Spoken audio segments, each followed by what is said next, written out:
High school dropout, teenage gang member, all-around bad guy. Would you believe that all of those things describe Judge Greg Mathis?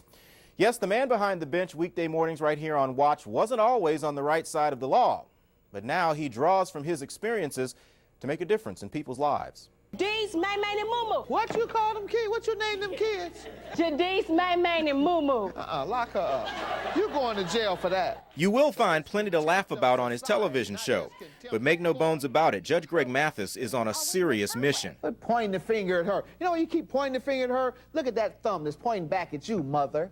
The success of his now 4-year-old show allows him to live a good life, but it wasn't always that way. I can give you some good advice because I went through all this. I went through all the arrests.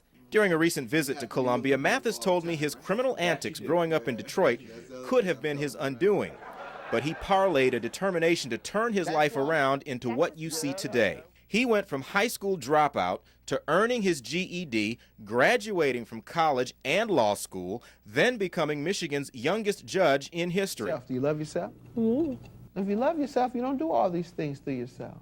Now he uses a national platform to let others know that they too can overcome life's obstacles. He puts a particular focus on young people. Wherever he goes, he draws a crowd, in part because he's a celebrity, but also because he's real and seems to connect with his audience. We can't blame our children for this mess that we're in. His message is right on point, and it hits home. We must mentor our young people. If you see a young person stuck in a situation that it looks hopeless, then you should step in, whether it's at your church or whether it's your child's friend at school. His mission?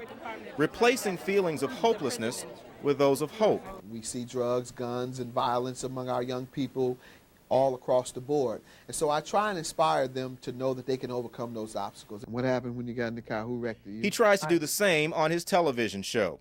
These are real people, real cases, and they get what Judge Mathis calls real inspirational justice. You have to be tough, and you can't just excuse people for their destructive behavior. They must be held accountable so that they can be inspired to change. Be quiet, let me talk, player. Entertainment?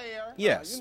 But more importantly for Greg Mathis, a personal crusade to make a difference. Judge Mathis recently released his memoir. It's called Inner City Miracle, and you can see his television show right here on Watch every weekday morning at 8. Mike Woolfolk, Watch Fox News at 10.